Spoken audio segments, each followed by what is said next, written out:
Practitioners share lessons learned from their experience. When you use proven techniques in M&A, more value is created. If you're interested in keeping up with the latest from M&A Science, visit mascience.com and subscribe to our newsletter. Again, that's mascience.com. I'm your host, Kisan Patel, CEO and founder of M&A Science and Deal Room. Joining me today is Jay Jester, partner at Plexus Capital. Jay also previously was managing director at Audix Group for almost 20 years, and his M&A career spans over 30 years, starting from investment banking. Today, we're going to talk about developing a deal origination process from a private equity perspective. How's it going, Jay? Really good. Really good. You make me sound really old, though. It's a lot, You don't look old, so that's a good thing. You didn't, We're summing it up in decades. That's I'm a little rattled. Hey, we love and respect experience here. That's what we're here to learn from you. Maybe we could kick things off with filters on Zoom. You know, that really that helps. Maybe we kick things off with a brief intro on your M&A background, Jay. Yeah, kind of an unconventional background. I started out as an English major at the University of North Carolina, and was able to kind of BS my way into a job in investment banking. Went and worked for a firm called Bowles Hollowell Connor, which I think of as really one of the sort of OG non-Wall Street M&A boutiques back in wave one of modern private equity, and had a chance to learn and see the inside of that firm as an analyst for a couple of years. Went from there to another firm that was one of the early entrants, a firm called Florida Capital Partners that spun out of Chemical Bank and Chase Capital Partners, and got to learn at the feet of the master, Glenn Oken, who's now with Mangrove Equity, but he sort of taught me the business development side of chasing small deals. And I was there and eventually became a partner at FCP. Was there about 8 years. And then in 1999, Jeff Rennert and Mark Walpo, who were two of the early guys at Bain Capital, they were starting Audax, and invited me to come join that team that was forming Audax, and got to spend 20 years in Boston, shaping the private equity team and the Audax platform. From really a $500 million fund in 99 to I think they're 25, north of 25 billion total. Wow, it was fun. And then for the third chapter of my career, I had a great time coming back home in two ways. Back home to North Carolina, where I'm originally from, and it's been a great time to be here during COVID. And then the other part of coming home is coming home to the small deal market. I watched the core middle market get increasingly crowded and increasingly competitive. And it's really been fun to come back sort of where I started, companies 2 to 10 of EBITDA. Wow. That's such a variety to have all that experience, and sounds like you had some great influence along the way. Been blessed with a lot of folks that have looked out for me and taught me a lot. I feel like as soon as you stop learning, you're dead man walking. And I've had a lot of really interesting folks to work with that have been very patient in trying to teach this old dog a few new tricks along the way. So Jay, I want to get your perspective, where people used to think that investment bankers are a necessary evil, but now they're shifting to think of them as a really important channel partner. Why is that? What's changed? I think you can go back and look at the trajectory of the industry. So early on, the players, if you could raise the capital, you could do deals. And there was a finite amount of capital that was raised by the Forsman Littles and the KKRs. And I think people started out with this mindset: as a private equity investor, I am competing with an investment banker. So the investment banker, instead of doing a private equity deal, might go public or might sell to the strategic buyer. And there was this mindset that there's very few deals, and particularly as a lot of the early deals were large, so it was somebody from Wall Street, be they, private equity funded group or, Goldman Sachs investment bankers, were, just tooth and nail fighting for that small handful of deals. And I think that's where it started from. And I even remember taking an organization like ACG. It was very late in ACG's evolution that they even wanted to include investment bankers in the ACG ecosystem. And I think that as the industry has matured, private capital has developed into its own ecosystem, and investment bankers and deal sources are a critical part of that. And it's not just, the mindset can be, they run an auction and they drive the price up. Yes, but the market does that. The plethora of buyers is what drives prices and leverage multiples up. And people forget the really critical role that investment bankers play in prepping a company for sale, and creating a way for the management team to run an M&A process without totally disrupting the business, to simplify the story, so that I can learn about a business through seeing a teaser and really well-prepared materials versus having to fly all over and collect that information myself. So I think they bring a lot of efficiency. And again, as we move into what I think is wave 5 of modern private equity, the thousands of private equity players and the tens of thousands of intermediaries have to work together, and are really important channel partners. You had a good point. Like, the market's grown significantly, where there's so many deals, but now there's so many different markets, vertical strategies, and everything, that there's a lot to navigate there. Good points on prepping the company for sale. But isn't there a premium to pay at the end of the day? Because of an investment bank? Yeah, if you're running a competitive process as opposed to really developing your own origination process to sort of turn rocks over and find that proprietary deal. Yeah. Yes. But I would argue that it's the market speaking. Sure. Like, who do you know who has sold a house to someone who came and knocked on their door and said, "I would like to buy your house"? That's true. That doesn't happen. I mean, for most people, that is the largest transaction they will ever be involved with. And I'm sure that happens. But for most people, they hire a professional real estate agent who understands the markets, who understands the legal complexities, who understands staging, and understands the benefits of competitive tension. And I have gotten to the point, I'm a little bit jaded. If a business owner sells me his company because I'm the first guy who knocked on his door and asked him to, I'm willing to bet that's not the first really stupid decision that dude's made. I mean, that is such a massive transaction, especially for a family-owned business. If he's not getting at least a really good attorney and really good advisors and reaching out for counsel, I kind of question what I might be buying. That's a fair point.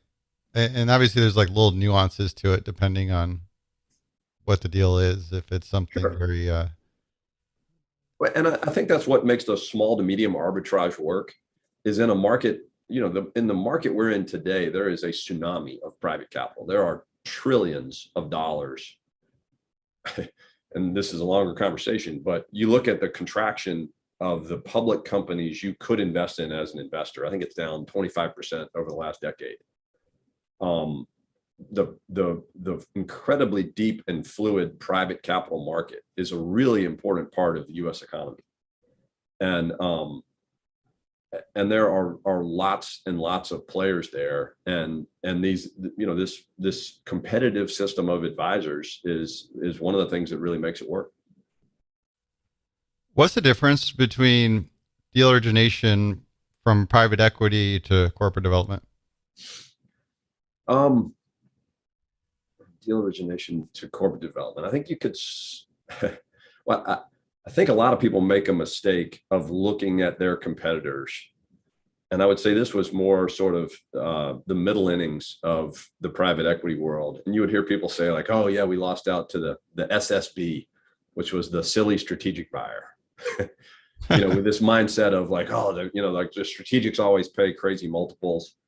And I think that is, that's kind of juvenile thinking. And I think, on the flip side, the corporate development guys will say, "Oh, here come the crazy private equity guys that are using all this leverage and don't have any idea what they're doing." And I think that the two worlds are breaking out of those stereotypes and kind of meeting in the middle in a lot of ways. And I would argue that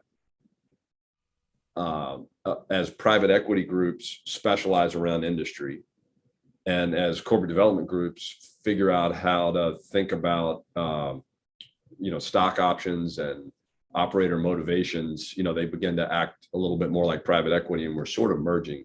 To me, the differences that remain would be around time frame. And I think that the strategic buyer has the ability to think about, like we sold a ready mix concrete business years ago, and a handful of global cement players that could look at a ready mix business as their distribution arm. They were looking at a 100-year global chessboard, and private equity just can't think in those terms, just because of our fund structures. And so I think that the time frame can be a meaningful difference, and strategic buyers can come in and not just look at the undulations in the private capital cycle and look beyond that. It's probably one of the biggest differences. And I do think as strategic buyers try to figure out how to motivate a management team, there's an increasing body of work where management teams are writing books about how to sell your company 4, 5, 6, 7 times, and how profitable that can be as a serial CEO flowing through the private equity system. And it's awesome. I think the best operators should be able to do that and should build up a track record. And I think it is, as people and as the market for management options and management compensation gets more efficient and more of that value is pushed towards a management team, I think that's something that the corporate strategic buyers have to deal with, where the old playbook was great. You only have to do this transaction one time. You're in the Roper or the Danaher family forever. That's not necessarily, that used to be a positive. And I think now people are seeing the benefit of doing multiple transactions, and corporates have to respond to that. Those are really good points and differences. Developing those incentives for the seller, the multiple exit points as well, and then time frame to close these transactions. So how does private equity source deals? Again, I'm in the simplest form, it is a brand building exercise. And if you think about the definition of brand, it is the relationship between whatever the company is and each customer. And I think that it goes back to your initial comment about deal sources and intermediaries being a channel partner, not a competitor. So I think the complexity of building a private equity brand has to factor in. I think it has to factor in lenders, deal sources, LPs, company owners, company operators are all a part of that brand. And I think it's one of the awesome things about LinkedIn and the massive amount of information available on the internet is it really matters what your reputation is, because every single person that you talk to, every transaction you try to do, somebody can go back and look through your entire canon of work, effectively back to the beginning of time. And so, and I love it that brand and character and good behavior and references are all really important. So that's one, is brand building. Two, I would say, is a customer focus, really figuring out inside your organization who your customers are. And I look at it pretty simply, like the IR team, our customers are our LPs and the investors in the fund. Our execution team, the customer is the management team. We have to be great partners and help deliver value to those companies. And then your business development team, your customers are your deal sources.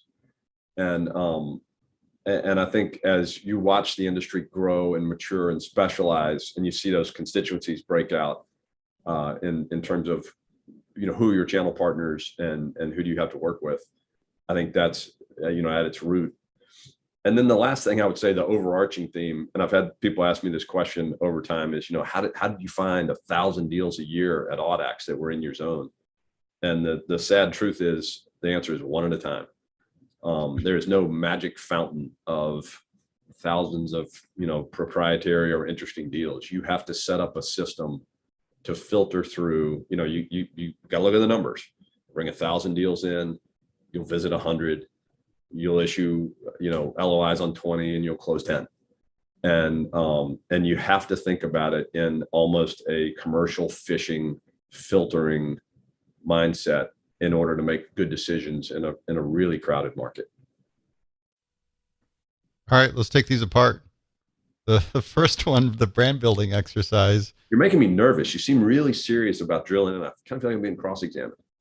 I just want to learn. This is interesting stuff because I never thought Maybe it's about just the headset then. It's just the headset's just throwing me off my game. Okay. I can take the headset off. Yeah. The brand building part of private equity. It's interesting, and I want to understand your view around it because it is. You're right. It is important. Even as an operator of a company, you constantly get reached out, and that's the first thing. It's, have I heard of this firm? Have I not heard of them? And if I have heard of them, what's the media association of the reputation? So I'm curious to hear your view about the strategy of developing that brand for a private equity firm. How are you really differentiating it?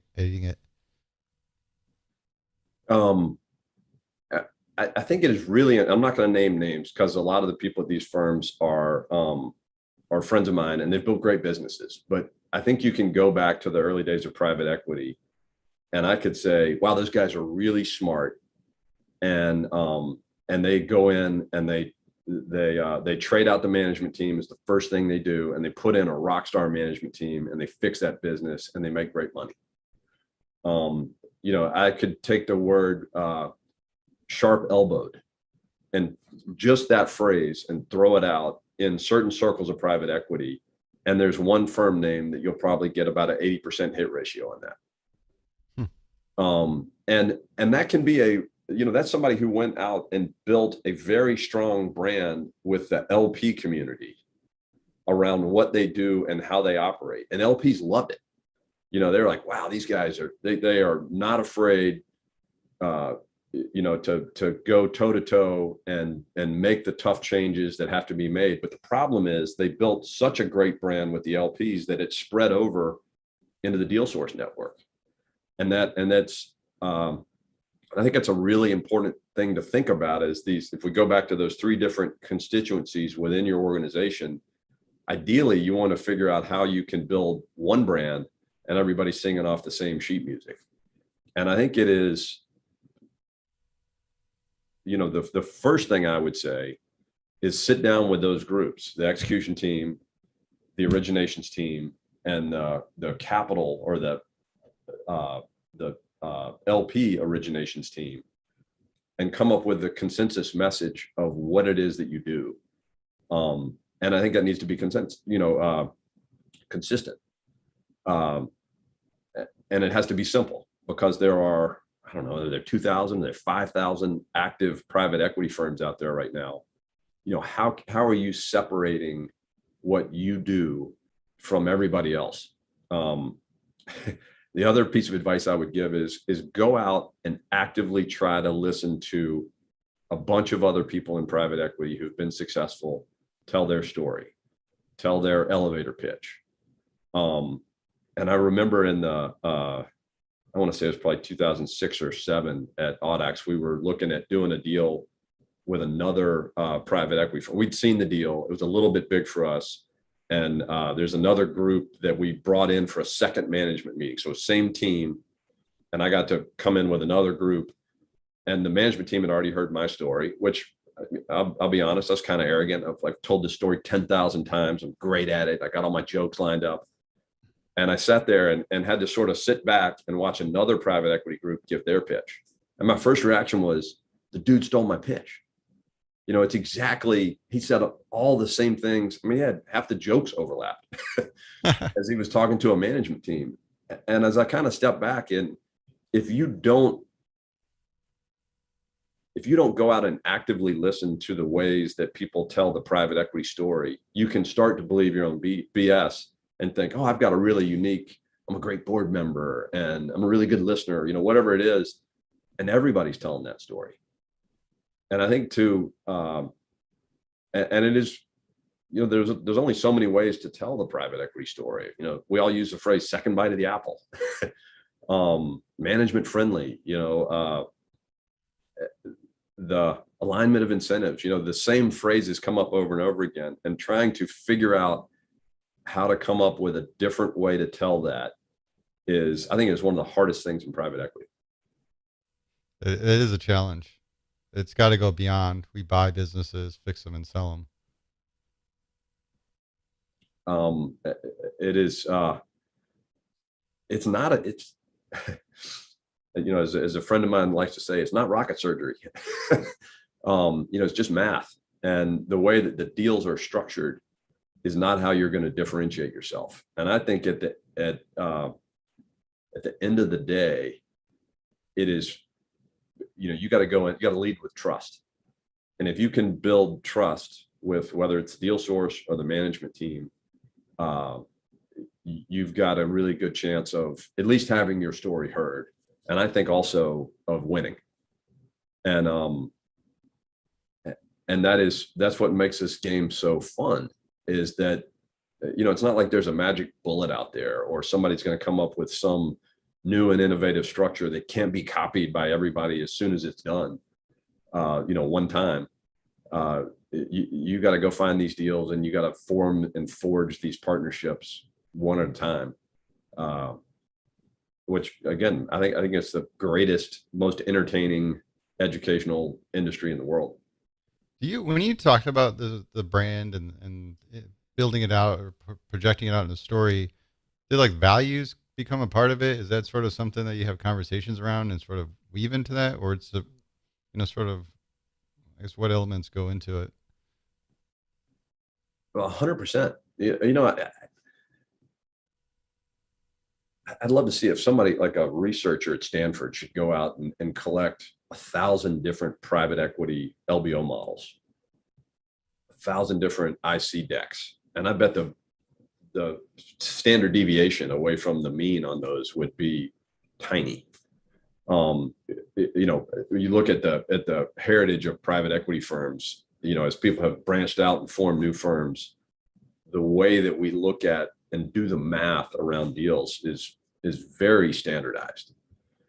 And having been through 60 exit processes, bringing in 4 banks to pick one, to go out and build a buyer's list of 150 on down to 10 management meetings and 2 or 3 final bidders, to see how common even after all that work, the LOIs look the same. The numbers look the same. The management incentive packages look functionally the same. And in a hot market like the one we're in now, the winner wins by 1/8 of an inch in terms of price and package. And I think when that is the case, and there is so much commonality in terms of valuation, it's another thing I like about the industry, is that the common values, people get to say there are 3 bidders here at the same price. So how are they going to break the tie? They're going to say, I like working with these guys. Right. I see eye to eye. I like how they interact with my management team. I like how they interacted with the hostess at the restaurant we went to for the management dinner. The little stuff like that. I like how they interacted with the receptionist at my company. All of those things begin to matter when people are saying, hey, this is going to be hard. We've paid a big price for this. We've got to go into a competitive market for the add-on acquisitions. And I want to do this with somebody that I actually like spending time with. I think that the values and the trust and the character and the friendship matters in an efficient market. Really good points. On the second one you made around customer focus, and you made a point, you have your relationships with your LPs, the management teams you're supporting. What goes into that? Like, how do you look at keeping that focus and making sure that you're really delivering value to those different entities? So they all have different incentives. Yep. And the first part of that starts with, just a deep understanding of what your customer needs. Are you dealing with an LP who's invested in 200 funds? They don't care about how awesome and entertaining and how much fun your annual meeting is. They need the data in their form on time. That's like the number one thing. Assuming that performance is in the band, their hot button issue, if they have 200 funds, is make this easy for me. You're dealing with a family office that mostly deals with public securities, and they have one private equity vehicle that they're in, and they love getting back to their roots where they built their own wealth, talking with small entrepreneurs. They love the annual meeting. They love to walk around and have a beer with our CEOs and hear about how we did the deals. That's hugely important to that family office investor. Same thing with investment banks. Is it a small intermediary that's a 3-man shop and they do 2 deals a year? Is very different than Houlihan Lokey or Lincoln or Blair that does hundreds of transactions in a year. The coverage person that you're dealing with there not only cares about who's on that buyer's list, but they want to know which of the companies that I'm involved with might be for sale next year so that they can circle up their industry specialist. And I'd use that, and it's probably a good segue onto the private equity coverage side of the conversation. I also think about what's the worst thing that can happen to that person. And, for the coverage officer at the investment bank to get an email announcement I send out that, hey, we just sold this deal through his biggest competitor. That's a great way to make him look really stupid.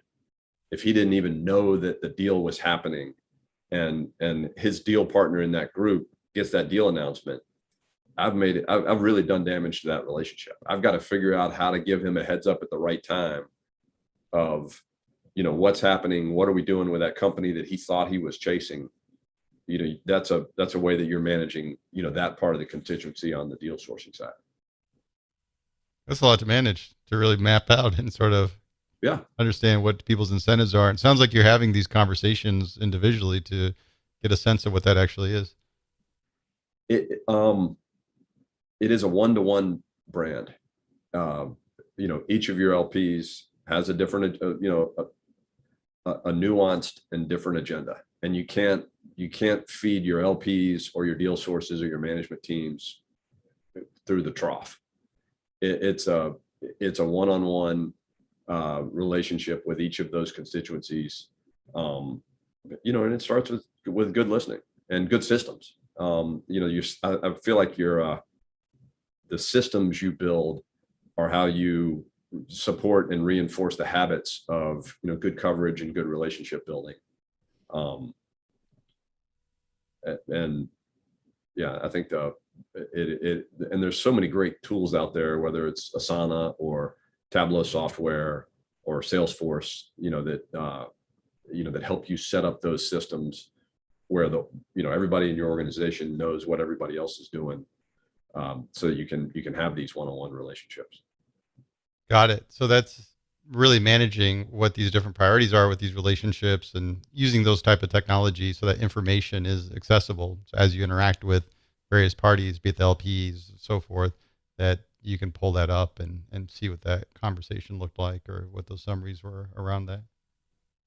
Yeah. And I think if you go back to it, the reason the independent sponsor model works so well is that an independent sponsor goes out and they want to do one deal.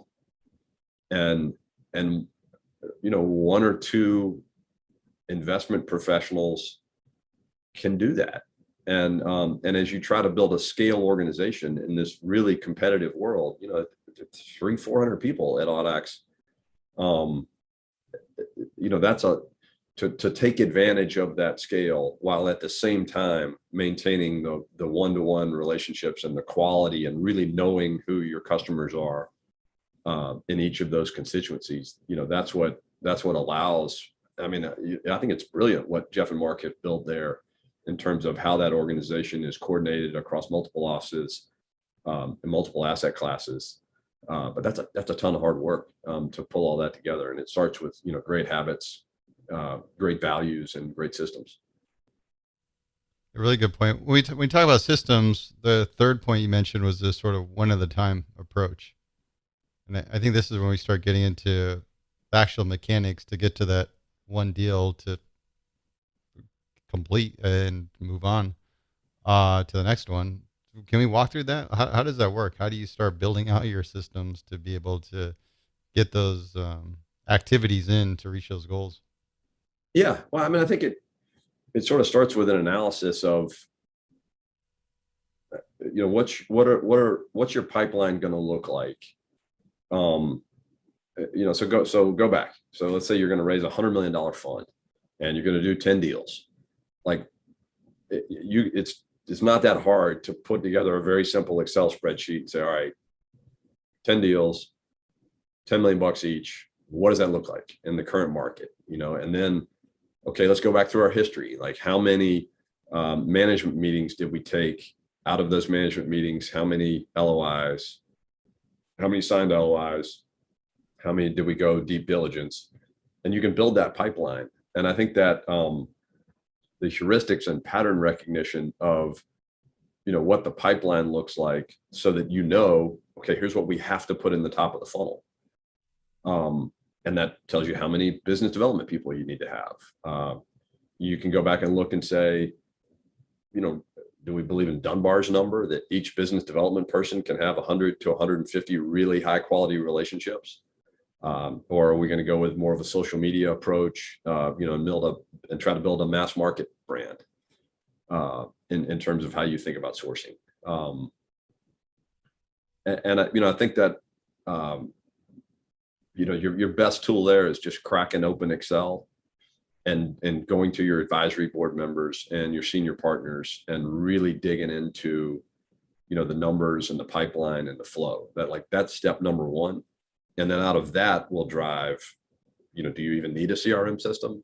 If you do have a CRM system, what kind? Do you want to build it in Asana, which you can do, or do you really feel like you need a full Salesforce implementation? Depending on who else is on the team. I'd say one of the worst mistakes I've seen is that small, 2-partner firm starts out, and before they've really done that analysis, they go out and they pay for a full Salesforce implementation with this idea of, okay, everybody's on the coverage team, everybody's on the sourcing team, and every partner is going to log every phone call they have. There's probably been more time wasted thinking, okay, I'm in Chicago, so who else who are my other deal sources within 20 feet of me, so I can go see them before I go back to the airport? And that's never happened. That type of aspirational system approach versus, we need these 100 people to care about us and think about us, I think is a better way to approach that. So first start with the strategy. Are we doing sort of a mass market approach, or we're going to have feet on the street, really developing these relationships? And then what's that strategy look like and the vertical we're focusing on? Is there anything you've seen? What actually works at the end of the day? Because I don't think sending the mass emails out does anything. I think it's what you alluded to prior, that you actually have to have people that own relationships and have the bandwidth to make sure they're creating quality relationships. Yeah. I mean, to me, that is the only thing that works, is building a really deep, sincere relationship that's based on trust and based on, I know what matters to you and what you are trying to achieve, and I'm aligned with that. And you know what I'm trying to achieve, and you're aligned with that. And let's say in this example, you're the investment banker. One of the things I feel like I've never tracked this, but there are probably somewhere between a half dozen and a dozen investment bankers that I feel like I played some small part in helping them become partners. It was that mid-level guy that was assigned to cover my firm, and I connected with them on a real sincere friendship level. And I knew that if they could win this big assignment, or if they could see this many pitches, that would help advance their career. And I think likewise, there's a handful of those individuals that, said, okay, what does Jay need to do to get to the next fund? Or what are the the deployment goals for that year that I could help with. And when you start caring about the person on the other side and pulling for them, and you're invested in their success, and it has this benefit of, it enriches the relationship. I feel like of the dinner table conversation I went home and shared with my kids, more of them were about, I really helped this guy today. Yeah. And then, we made 5 times our money on this deal. And those were great. Everybody knew those were really important. But the stuff that makes life fun and gets you up the next morning is, wow, this person I really cared about, I helped them move the ball, or they made partner. Sorry about that. And yeah, so I guess that's a very long-winded way of answering your question about what works. And I would say really good relationships is what works. So absolutely. And part of that model, we want to stay focused on that. And we talked a bit about creating the goals. So we started with the $100 million fund. We went by a bit 10 companies, how many stones we got to turn over to start to find those deals that we'd actually pursue. Once you start building this out, get a game plan going, figure out the resources you need. I want to know what makes you, Jay. Like, you've done this before and you've had a lot of success having these conversations. And I feel like there's so many people out there that are so early where they're tasked with building this out, whether they're in PE, corporate dev function, and they're doing it from scratch and they don't know where to start. It's almost like, how do you even initiate that first conversation? What's the appropriate outreach to get that person's attention without just being annoying self-serving? Again, thinking more in terms of building a quality relationship of, how can I align with your goals and help you achieve those and move further doing that versus just sell me your company at X multiple? So, let me make sure I'm understanding the question. So brand new person in business development, launching their career, and like, what's the first thing I do? Is that? Yeah, and we're getting past the research. Hey, we got a strategy in mind. Here's a list of companies I've identified that we need to go after. I need to start developing those relationships. What are those early steps to really get things going? And I feel like that's the hardest part, is just whether it's picking up the phone or drafting that message and sending it out, but actually making those initial steps that get things in motion. Yeah. So what I would say is, go to a conference and make one friend. And I had a couple colleagues that they would go to like the big ACG Intergrowth conference, or and they would come back with like this stack of business cards, like, look what I did, and hundreds of cards. And then I'm like, stop. That's not what you're trying to do. Like, you had that before you went. If you want to do that, just pay to register for the conference, get the attendee list, and you got the same thing. But if you can figure out how to go to that event and literally make one friend that you feel like you have an idea of what makes them tick, and yes, be somewhat Machiavellian, like make a friend who is roughly in the zone that you're in and has a chance at some point of showing you a deal that you'd be interested in. And start there, and really think about, what's one thing I can do to help this person along their journey over the next couple of weeks. That's where I would start. And I think what will happen is that will be infectious, and that will be the beginning of the brand that you're building as an individual there. And the next conference you go to, you'll call that person ahead of time, and the two of you will set up the dinner, and he'll invite the few other people that he knows, and then it'll be a dinner with 6 or 8 people between the conference, and you will begin to build a brand that way. And I think I would start with this mindset of, I'm not trying to bring home a stack of cards, or I'm not trying to round out my database. I'm going to start with a bunch of very high quality relationships and make that go viral. I would say that's the beginning of brand building, and especially now in this market that is so efficient and so competitive. What do you specifically do in that relationship that adds value for that other person?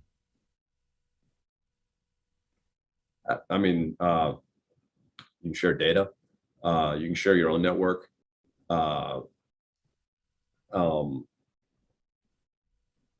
You can listen and empathize with the challenges that they're having inside their company, or, trying to figure out how to build their own network. That's probably the most valuable thing you can do in a world where we're all yapping, is, figure out how to focus. I say the greatest gift you can give somebody is to focus 100% of your attention on them, even if just for a minute. And I think that's the number one thing you can do, sort of feeding back in the network. So I got share data, make some thoughtful introductions, and listen, understand their challenges. Yeah, somebody should needlepoint that. I think that's a pretty good place to start. Yeah. What about when you're looking at some of those proprietary deals, and maybe you're outside of the conference network, but you're going down looking at targeted companies? Here's 5 that we're really looking for or getting after. Is there an approach for that where they're sort of in their own day-to-day environment, and you want to get some of that time to start getting those conversations to see where they're at in terms of their life cycle, if there's an opportunity to do a deal? One of my catchphrases has been, if I can talk you into getting married, I can probably talk you into marrying me. At the end of the day, an M&A transaction is a massive, once in a lifetime partnership for a lot of people. In fact, for most people, particularly a business owner. And so it is a really long journey to get to that point where, the single most valuable asset in the history of my family, I'm going to trust you, Jay, and your firm, Plexus, to take us, to help us through the next phase of growth. And I think that, figuring out a lot of different ways where you can showcase what kind of partner and what kind of friend you are going to be is how you advance the ball there. I just don't think it happens where I just show up and I'm so charming and convey, how awesome my firm is, that somebody goes, great, you checked all the boxes, you win, here's the deal. That just doesn't happen. You're going to have to figure out who the key advisors are and help them and build relationships with, the accounting firm and the wealth planner and the family members. And I think you are actively looking for, opportunities, not through your words, but through your actions, to say, this is the kind of partner I'm going to try to be. And I think you got to realize you're playing a long game. It's not a short sales cycle. What's that? It's not a short sales cycle. Right. How long are we talking about? The longest I've gone chasing a single deal and a single business owner was 13 years. Wow. Is there an average? And it depends on where you are. When I was up market in the, at Audax, where a lot of the platform businesses that you buy, if you first see them, or when you first see them, is the teaser from the investment bank. It's very much a compressed cycle. One of the things I love about what we're doing at Plexus is we have an SBIC strategy working with independent sponsors that's kind of credit oriented. And then we have a control equity strategy. The opportunity to go in at these companies that are at one stage of their growth and invest in them as a debt investor or credit investor, and really get to know the management team in a non-control way. And we've done almost 130 deals like that. Out of that universe of 130 deals, we've been building trust and delivering value and being great partners. And I think a lot of the deals that we will do out of our equity strategy are where we have had the chance to prove ourselves over years, if not decades, in a smaller non-control transaction. And that is setting the stage for, okay, now when they get to the point they want to do the full recap or a full buyout, to build on that. And I love the fact that we have, this highly diversified credit strategy alongside an equity strategy, where the investment vehicles that we have are aligned with, trying to build trust and doing increasingly significant transactions that align with the life cycle of the company.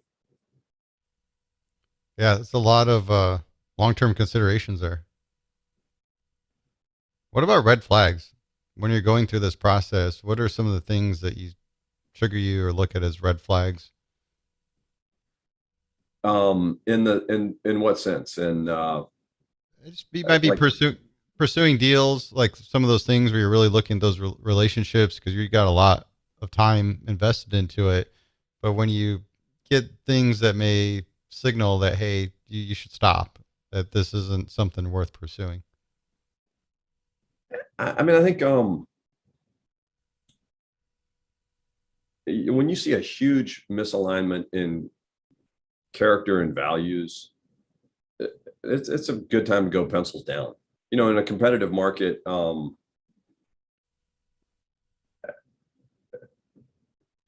love hearing from a management team about their former partners or their early investors.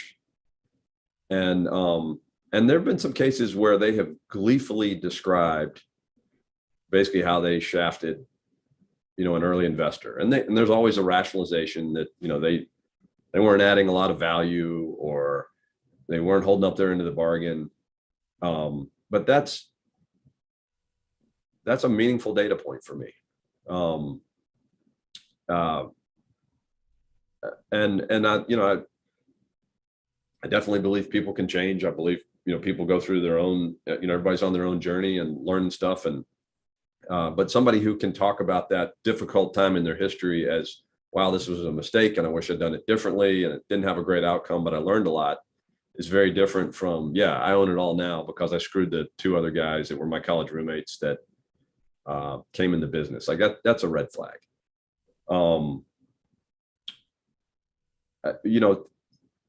Somebody who is making this lifelong, really important decision, and there is this artificial time pressure. And I think time pressure is important to make the decisions and get back to work. But I can't think of good investment decisions that I've made over my career where I felt really, really rushed. And I'm not talking about like I feel like I work every weekend, but making haste is important because we all got stuff to do. But when the other side is really rushing you in an artificial way, that's usually a red flag of something that hops up.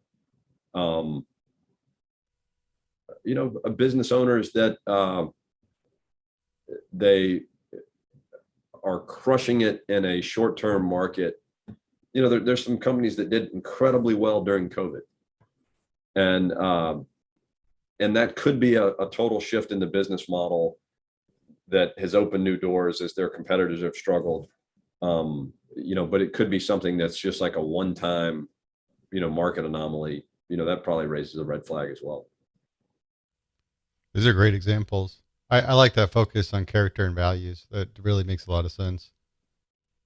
What about decision making? When you actually decide, hey, we want to move forward, we want to pull the trigger on this. What does that look like within the firm? Who's involved? What are the considerations? I'm a James Siraki fan. Sort of wisdom of crowds. I want to get it. I think it's trying to find the balance of the people who have done the most work and know the most about the deal,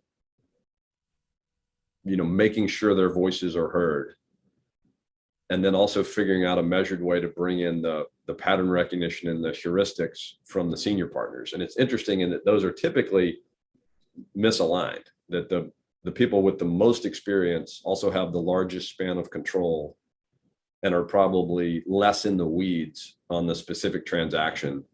And then your newer junior people, they know every number in the deck. They've been up late at night, grinding it out, but they don't necessarily have the broad pattern recognition across multiple cycles and things like that. And it's one of my favorite things is trying to bring those two constituencies together And you think about it on a spectrum. You've got very junior, very senior, deep in the weeds, very high level, no experience, lots of experience, and then trying to figure out how to blend those into a constructive IC conversation is I guess they'll call it a wicked problem. But it's one of the most fun things to try to get right. And I think you can go back and look at terrible mistakes that have been made, awesome opportunities missed because the senior partners didn't take the time to let the highly engaged junior team make their case. Or on the flip side, the senior partners who didn't blow the whistle and pull the plug because they were overpowered by the passion of the junior team. It's that fine line in the middle of bringing those two opposite sides of the spectrum together in the middle. That's tough to do. You got to zoom in, zoom out with all this information. How do you put it together? Is there like a matrix you put together, or is it just having a qualitative conversation to really assess all these decision points? I'm going to sound like a broken record here, but it is teaching your organization to listen, and really investing a lot of time in what that looks like. The easiest thing in the world is to show up. Usually the person who does the most talking in an investment committee discussion over my career is the person who's done the least work. And they're probably doing the most talking as a defensive mechanism for feeling a little bit bad about not getting down in the weeds enough. Interesting. And so and actually I'd love it if you have any book recommendations on this. The short version of how do you become a better listener in a business context. The only thing I can find that I'm sinking my teeth into is that it's not about developing your listening skills. It's about learning to develop a really aggressive personal curiosity. And if you can figure out, at least as a senior team member, how to be the most curious person in the room, I think you're going to make much more significant contributions to good decisions than if you are the guy who does the most talking. It's a good point. You mentioned the book. You made me think of Just Listen, Mark Goldston.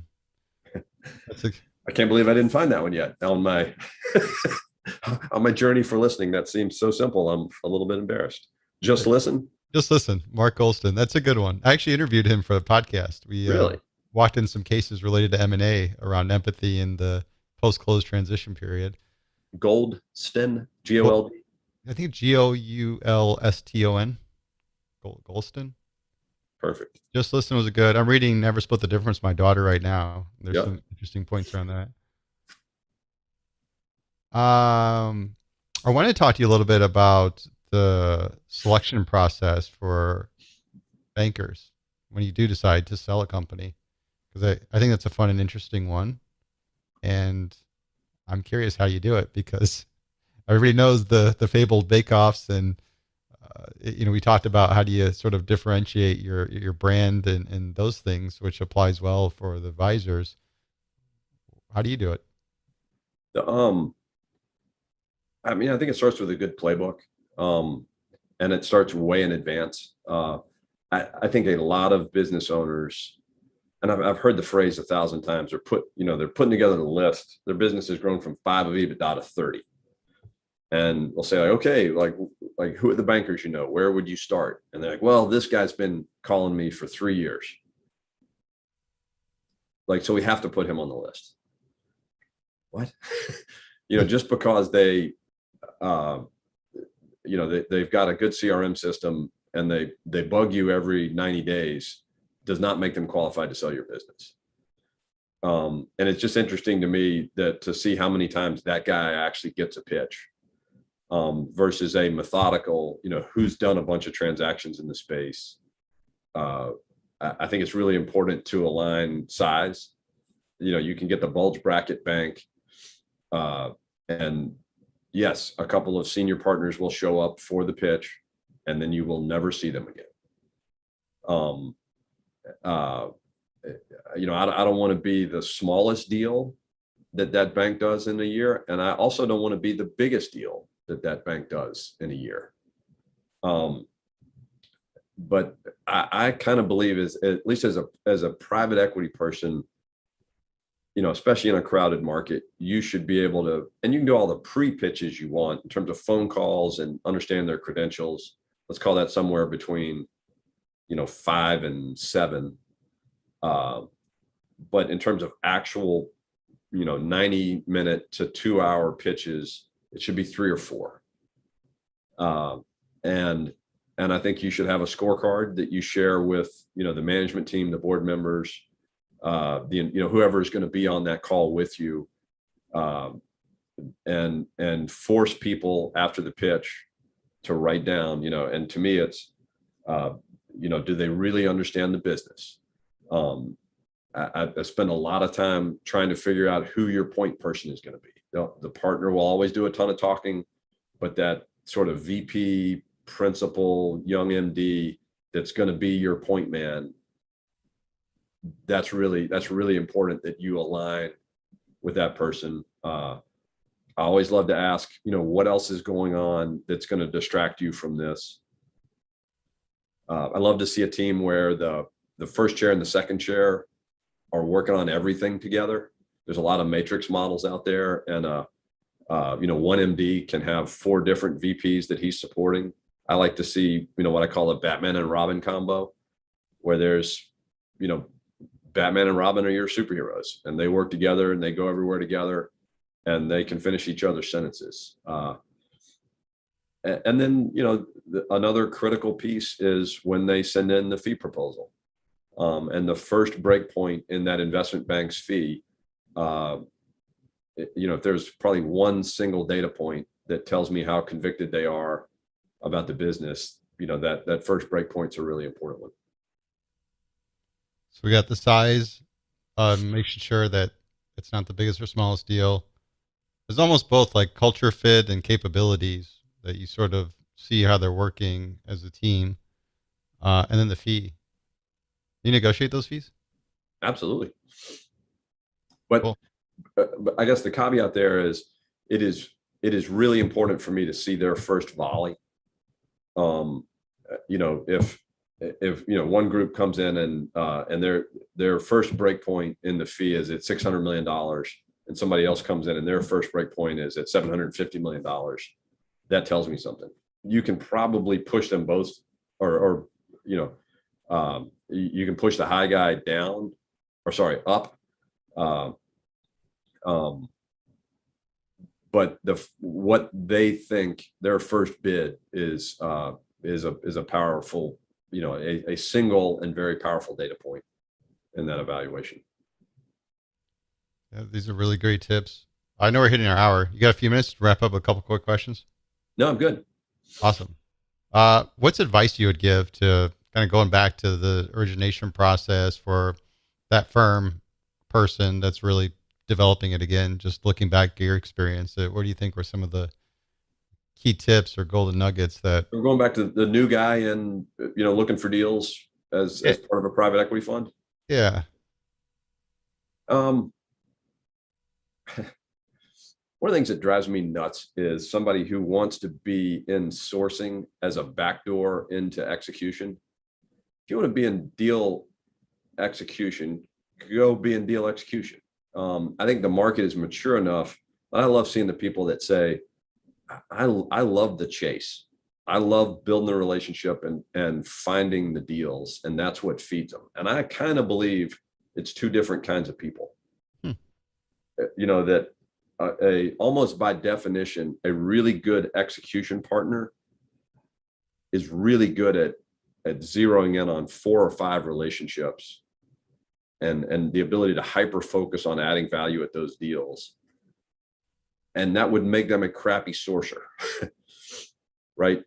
And the really good sourcing person is fed by the new conversation, learning that person, figuring out what matters to them at scale with lots of people.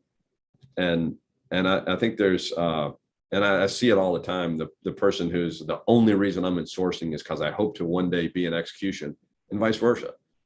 I think cross training is really important, and I would recommend every young person on the execution side figure out how to get a tour of duty with the sourcing team, and the opposite is also true. But I would say get into sourcing if you really get fed by the activities that are critical to sourcing. I think you got to have the what I'll call the long-term fair mindset. If you were in with this idea of, transactional, I need to see this many companies this quarter, and I'll do anything to hit that number, that's going to be a short and an ugly career in business development. I think as the market has matured, that long-term, building a long-term brand is far more important than just getting the next deal done. And again, you got to be urgent. You got to follow the current metrics and drive that. But play the long game. Don't just try to, don't just think about this year or this quarter. I've seen more practitioners come up from the execution side and then struggle with the skills you need to develop relationships that ultimately get you in the origination side. And to the point where we're actually looking at putting a course together around it.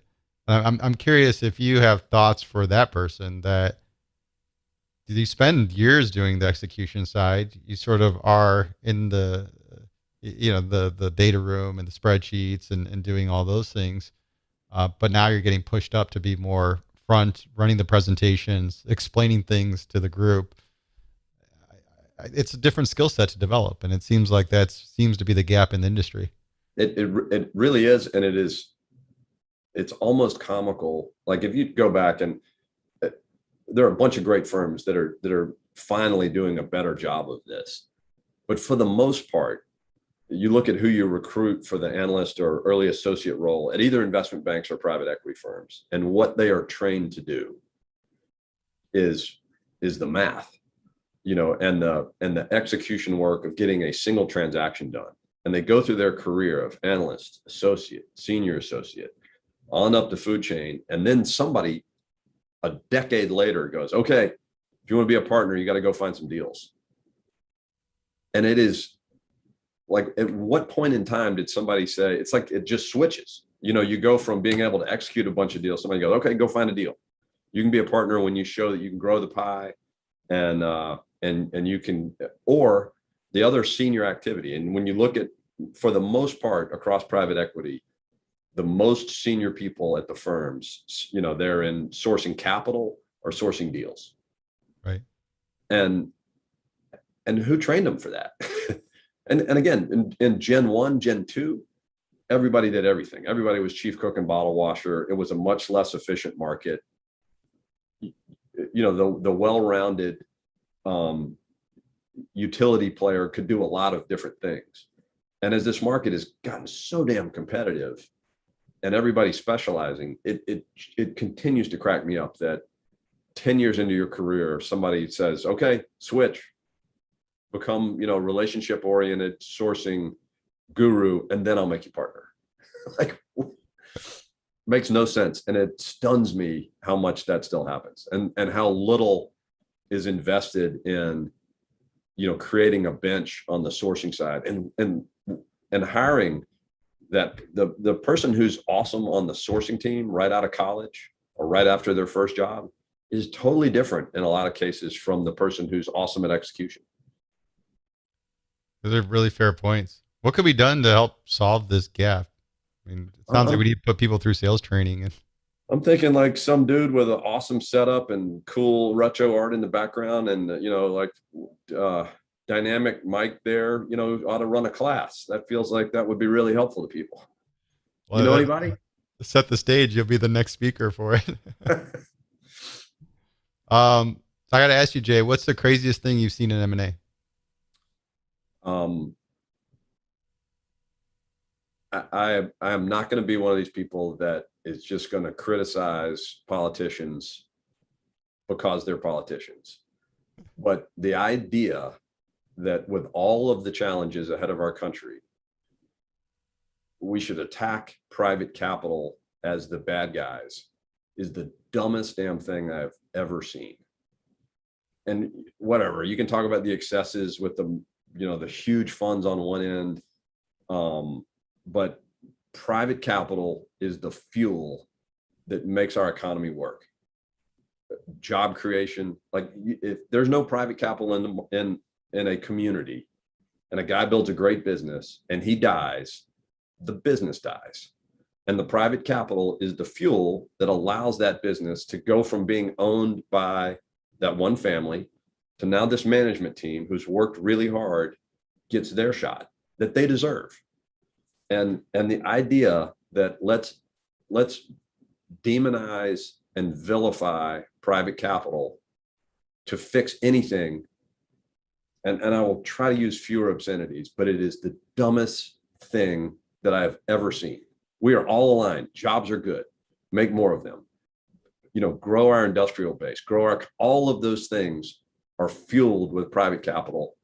And that we're going to go into this season of debating, how bad we should hurt people that are investing private capital is one of the least American things that has happened in a really long time. Or let me turn to the positive. I think one of the most American things that you can actually do is to help a small business grow and create jobs. And that's all private capital does.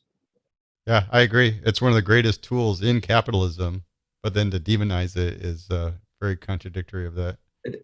Every State of the Union address, you put the guy that owns the laundromat on the front row of the balcony, and you talk about this guy that's got this tiny company that has one employee, and then you demonize the massive company that did whatever the bad thing is that happened that week.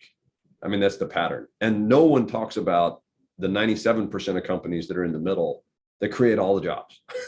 Right.